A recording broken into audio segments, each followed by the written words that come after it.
Good morning student. તમે જ્યારે મારું આ લેક્ચર સાંભળશો ત્યારે ઓગસ્ટ મહિનાના તહેવારો ઉજવવાનું શરૂ કરી દીધું હશે.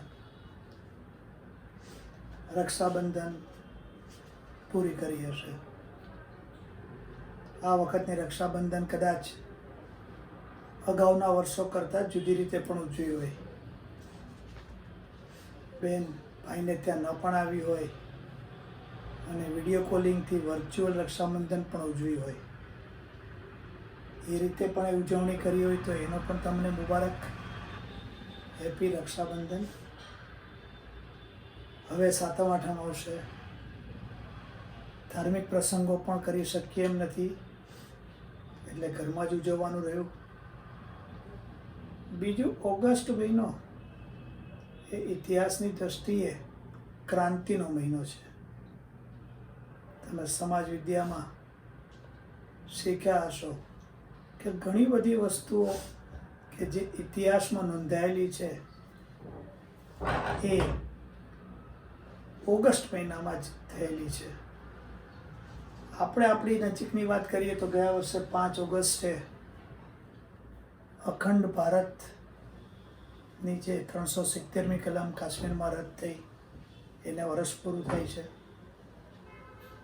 આ 5 ઓગસ્ટે વર્ષો જૂનો વિવાદ ઉકલી ગયો અને રામ મંદિરનું નિર્માણનું કાર્ય પણ શરૂ થશે. કોરોના છે જ એમ થોડુંક કહી શકાય કે અમદાવાદ માટે થોડોક વ્યાપ ઘટ્યો છે આંકડાની દ્રષ્ટિએ, તો એક સારી નિશાની છે. પણ કોરોનાની વચ્ચે તો જે આપણે છીએ જ, સતર્કતા રાખવી એટલી જ જરૂરી છે.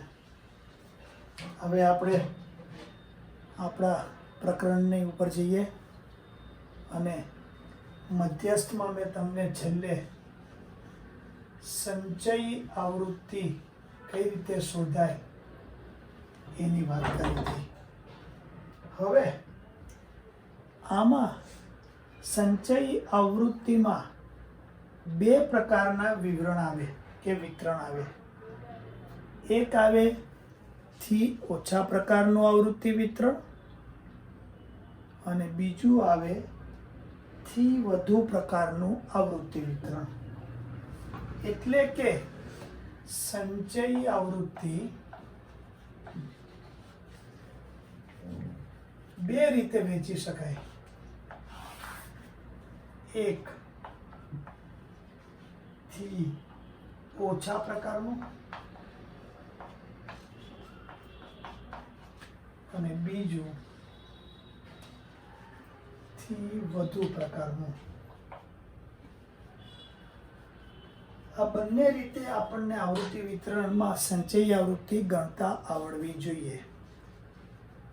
આ એક બહુ નાની વસ્તુ છે, પણ 2 માર્કના દાખલામાં ઘણી વખતે તમને આવું વિતરણ બનાવવાનું કહે છે. બોર્ડમાં પણ પૂછાઈ શકે. તો આજે આપણે એક માહિતી પરથી થી ઓછા પ્રકારનું અને થી વધુ પ્રકારનું આવૃત્તિ વિતરણ મેળવવાનો પ્રયત્ન કરીએ અને ત્યાર પછી આપણે વર્ગીકૃત માહિતીનો મધ્યસ્થ શોધવાનું શરૂ કરીશું અને સૂત્રનો ઉપયોગ કરી અને દાખલો ગણવાનો પ્રયત્ન કરીશું. તો અહીંયા એક પ્રશ્ન એ રીતે આપ્યો છે કે નીચેના આવૃત્તિ વિતરણ માટે બંને પ્રકારનું સંચયી આવૃત્તિ વિતરણ તૈયાર કરો. પ્રશ્ન ફરી બોલું છું. નીચે આપેલા માહિતી માટે બંને પ્રકારના સંચયી આવૃત્તિ વિતરણ તૈયાર કરો. તમને રકમ આપી છે વર્ગ અને આવૃત્તિ.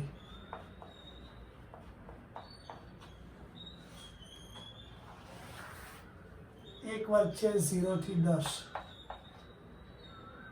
એની આવૃત્તિ 8. 10 થી 20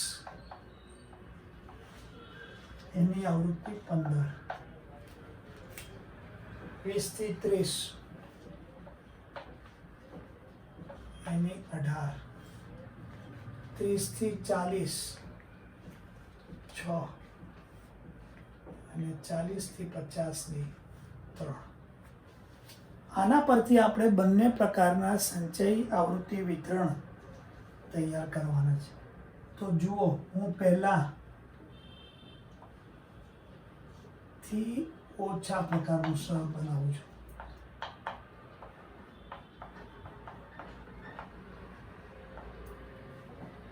તો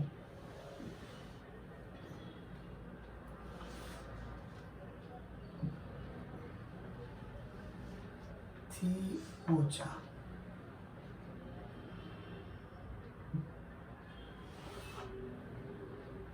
અને સંચયી આવૃત્તિ CF.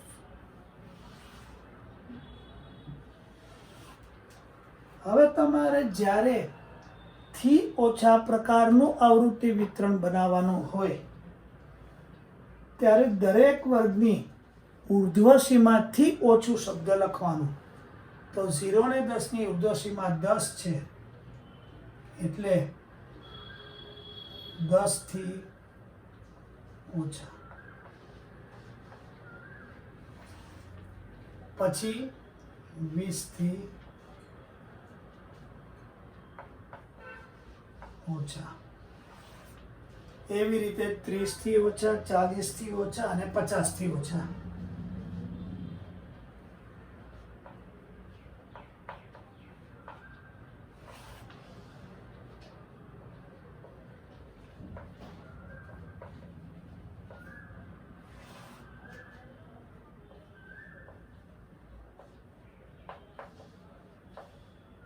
ફરી રિપીટ કરું. જ્યારે થી ઓછા પ્રકારનું સંચયી આવૃત્તિ વિતરણ તૈયાર કરવું હોય ત્યારે માહિતીમાં આપણને જે વર્ગ આપ્યા હોય એની ઉર્ધ્વ સીમાથી ઓછું લેવાનું. 0 થી 10 માં 10 થી ઓછા, 10 થી 20 માં 20 થી ઓછા, 20 થી 30 માં 30 થી ઓછા, 30 થી 40 માં 40 થી ઓછા અને 40 થી 50 માં 50 થી ઓછા. પહેલી આવૃત્તિ તો આપણે એમને લખીએ જ છીએ, આપણે વાત થઈ હતી. હવે આપણે જે ગણતા હતા એમાં બીજી આવૃત્તિ ઉમેરો, એટલે 8 વત્તા 15 23.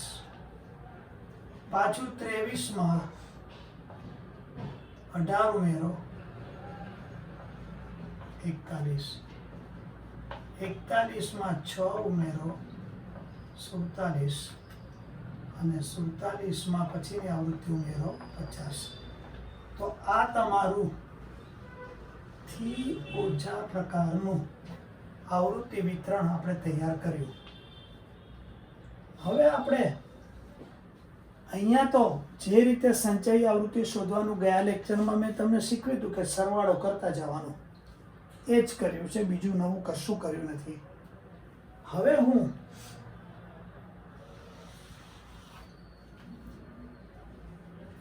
થી વધુ પ્રકારનું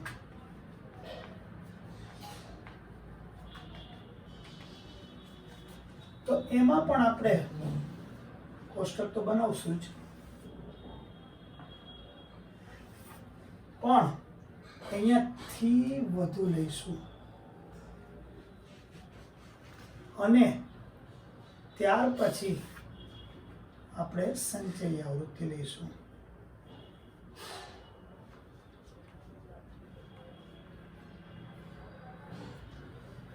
જ્યારે થી વધુનું બનાવવાનું આવે ત્યારે દરેક વર્ગની અધસીમા લઈ અને આગળ વધવાનું, એટલે 0 થી વધુ.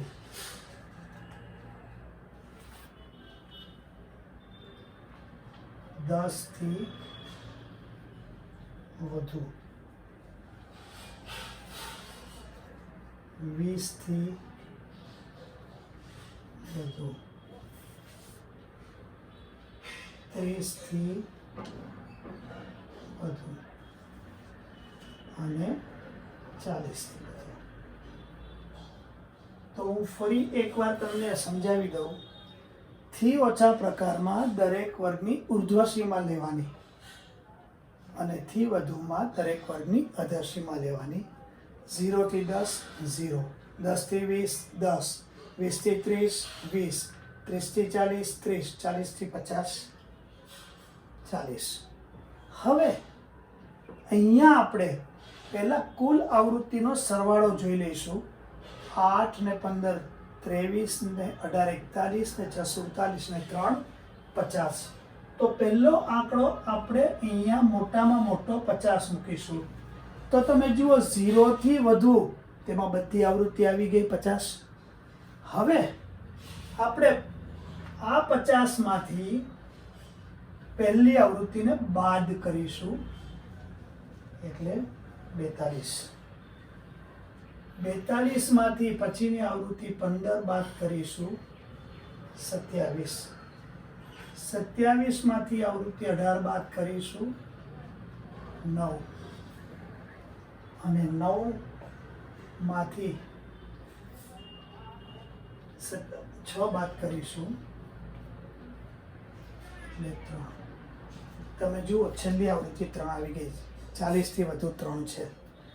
તો આ જે કોષ્ટક તૈયાર થયું એ તમારું થી વધુ પ્રકારનું થયું. આ દાખલો અથવા તો આ પદ્ધતિ 2 માર્ક માટે પણ ઉપયોગી છે.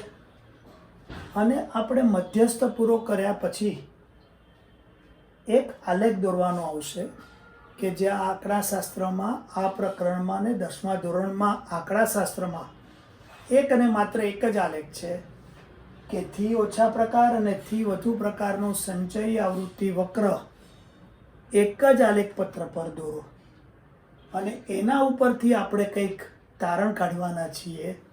એ આપણે આગળ જોઈશું. પણ એ વખતે ફરી પાછું આ જ કોષ્ટક હું તમને યાદ અપાવીશ અને તમે જાતે બનાવશો એવી મને આશા છે. તો આ વાત થઈ થી ઓછા પ્રકારનું અને થી વધુ પ્રકારનું આવૃત્તિ વિતરણ. તો આપણે અવર્ગીકૃત માહિતીનો મધ્યસ્થ જોયો. સંચયી આવૃત્તિ એટલે શું જોયું? બંને પ્રકારના આવૃત્તિ વિતરણો જોયા.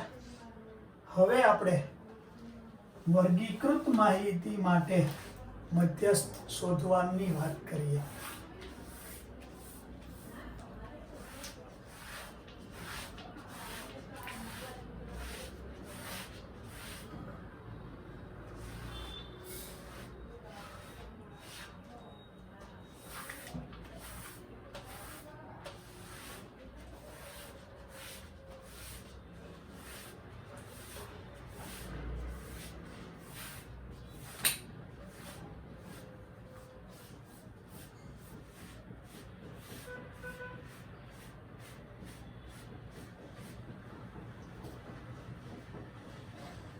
હવે અહીંયા આપ્યું છે કે શાળાના ધોરણ 10ના 45 વિદ્યાર્થીઓના વજનનું એક સર્વેક્ષણ હાથ ધરવામાં આવ્યું અને નીચે મુજબની માહિતી પ્રાપ્ત થઈ.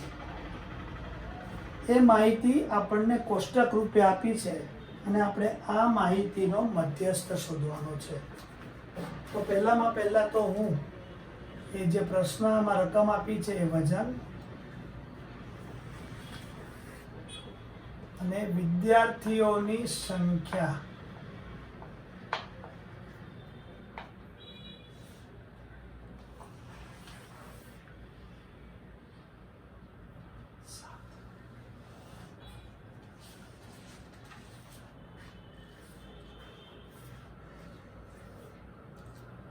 થી 25 એમાં 2 વિદ્યાર્થી, 25 થી 30માં 5 વિદ્યાર્થી, 30 થી 35માં 8 વિદ્યાર્થી, 35 થી 40 10 વિદ્યાર્થી, 40 થી 50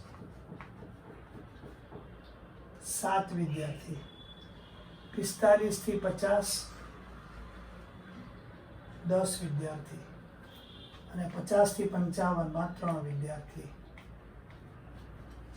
હવે આપણે સૂત્ર જે મધ્યસ્થનું L પ્લસ કૌંસમાં N2 minus CF upon F કૌંસ પૂરો અને ગુણાકારમાં વર્ગ લંબાઈ H. તો એને લગતી માહિતી માટે સંચયી આવૃત્તિ તો શોધવી જ પડશે. તો હું પહેલાં તો કોષ્ટક બનાવું છું. જુઓ, બહુલકમાં કોષ્ટક બનાવવાની જરૂર નહોતી, મધ્યકમાં જરૂર પડી હતી. પાછું મધ્યસ્થ શોધવામાં આપણે જરૂર પડી. તો વર્ગ આવૃત્તિ અને સંચયી આવૃત્તિ, કારણ કે આપણા સૂત્રમાં CF છે.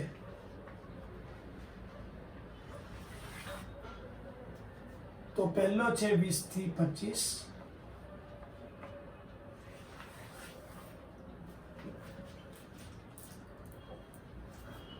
પછી છે 25 થી 30,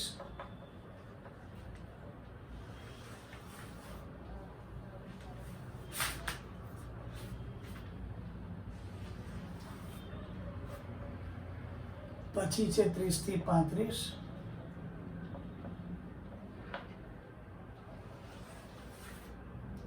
પછી છે 35 થી 40,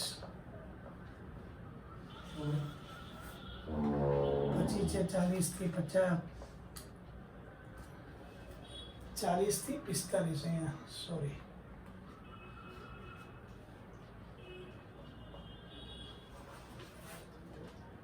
પછી 45 થી 50 અને 50 થી 55.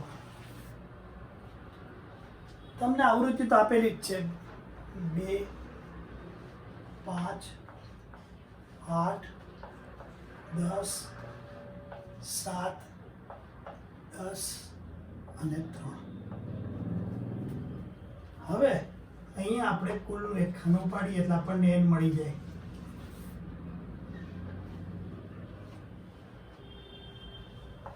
તો આનો સરવાળો કરશો આવૃત્તિનો, 7 ને 8 15 ને 10 25, 25 ને 7 32 ને 10 42 ને 3 45.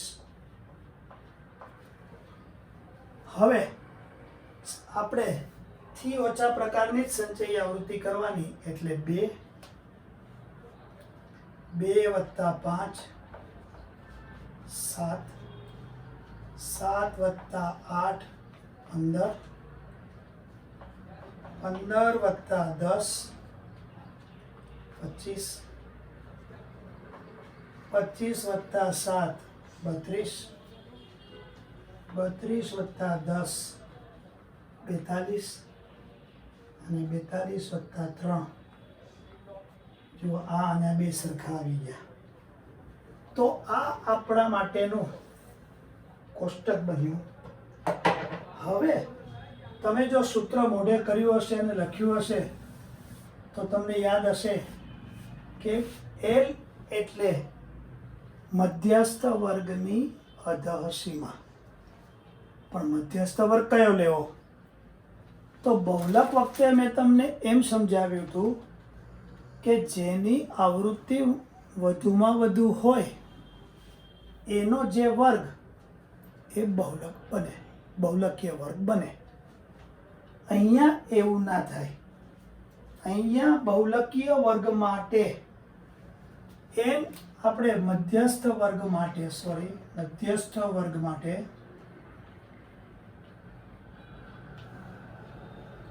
n/2 કરવાના, એટલે કે 45/2 22.5. હવે તમારા સંચયી આવૃત્તિના ખાનામાં 22.5 નો સમાવેશ ક્યાં થાય છે એ જોવાનું.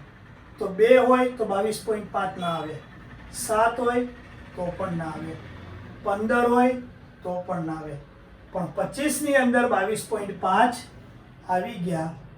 માટે 35 થી 40 એ તમારો મધ્યસ્થ વર્ગ થયો. તો મધ્યસ્થ વર્ગ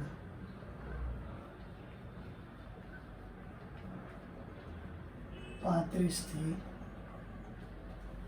આનો અર્થ એવો થયો કે વર્ગીકૃત માહિતીમાં મધ્યસ્થ વર્ગ શોધવા માટે n/2 કરવાના અને એનું જે મૂલ્ય આવે એ સંચયી આવૃત્તિમાં ક્યાં સમાવિષ્ટ થાય છે એની સામેનો વર્ગ એ તમારો મધ્યસ્થ વર્ગ થાય. હવે આપણે આ કોષ્ટક ઉપરથી તમારો L 35 થઈ જશે. n તો તમને ખબર જ છે 45. ત્યાર પછી h વર્ગ લંબાઈ 20, 21, 22, 23, 24, 25 6 છે પણ રિપીટ થાય છે એટલે 6 ઓછા 1 એટલે 5. હવે CF આપણે કીધું હતું તો CF એટલે મધ્યસ્થ વર્ગના આગળના વર્ગની સંચયી આવૃત્તિ. તો આ મધ્યસ્થ વર્ગ એનો આગળનો વર્ગ 30 થી 35 અને આ એનો CF થાય. તમે અહીંયા પણ આ રીતે લખી શકો તો CF બરાબર 15. પછી F મધ્યસ્થ વર્ગની આવૃત્તિ 10. તો તમે જુઓ કે આ બધી વસ્તુઓ આપણે મેળવી લીધી. હવે સૂત્રમાં આપણે આને મૂકવાનો પ્રયત્ન કરશું. આ દાખલો અહીંયા પૂરો આપણે આજે કરી જ દઈશું કે જેથી ફરીવાર મારે મહેનત નહીં અને તમને સમજવામાં મુશ્કેલી ન પડે. અને હવે તો બહુ સહેલું છે, સૂત્રમાં કિંમતો જ મૂકવાની છે. તો તમે જુઓ કે હું સૂત્ર લખું છું.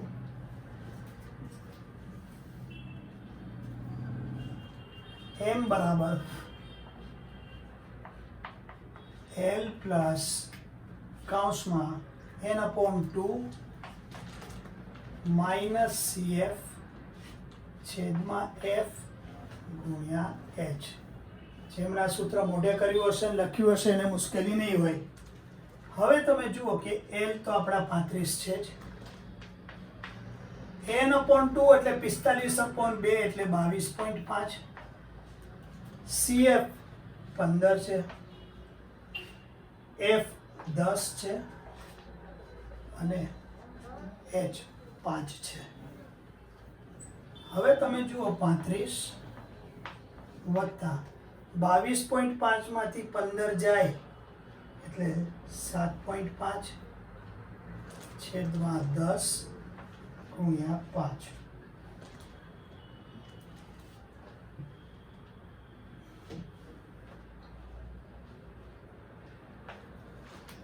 હવે અહીંયા 5 દુ 10 કરી દઉં તો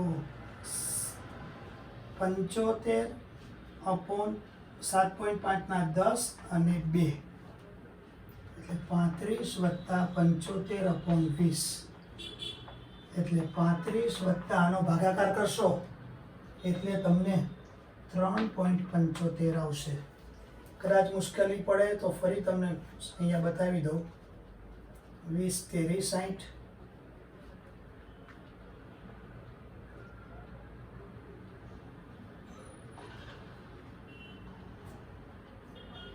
50 એટલે કે તમારો મધ્યસ્થ 38.75 આ બેનો સરવાળો કરવાથી આ તમારો જવાબ થઈ ગયો.